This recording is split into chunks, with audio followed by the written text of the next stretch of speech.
Jake, you ready to go? I'm ready. Let's do it. Dude, I'm gonna put a timer on 5 minutes or less. Ready? Boom. I got two things and then I'll kick it to you. Psalm 75, a little bit of a response to Psalm 74. And there were two things that stood out. One, in verse 1, it says, For your name is near. So Psalm 74 was a lament that God was not near. It's written from the perspective of being exiled in Babylon. So you're feeling like, man, where did our God go? And then one psalm later, you're already sort of like moving from where are you to, you know what, your name, which is another way of signifying your presence is near. And then Yeah. I really love this in verse 2. And I think it ties in a little bit to what we'll talk about on Wednesday with the John passage as well. But it says, and this is good in my ESV, this wasn't as clear. I think it's more clear in the NIV. The psalm turns into God's words. So it says, verse 2, you say, the Lord or God is saying, I choose the appointed time. It is I who judge with equity. I think so often we take that role like, oh, I need to judge.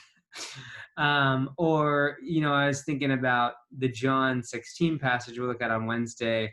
The Holy Spirit's role is to convict of sin. And sometimes we want to play that role. And I think that's a helpful reminder to go, oh, you know what? We don't have to worry about that piece. Like God's got that piece. He'll judge. I don't need to do that. Yeah. Yeah.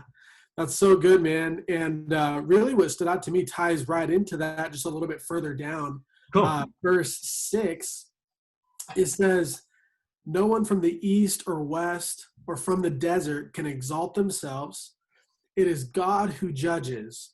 He brings down one, he exalts Mm-hmm. another. And there's just a couple things from that I got. The first is that I need to refrain from being that judge or putting myself in that place of being a judge, which is easy to do. But like you beautifully put, that's God's job. That's one of the ways that he functions, and it frees me up to be able Yeah. to love and hopefully love people well Mm-hmm. and like Jesus.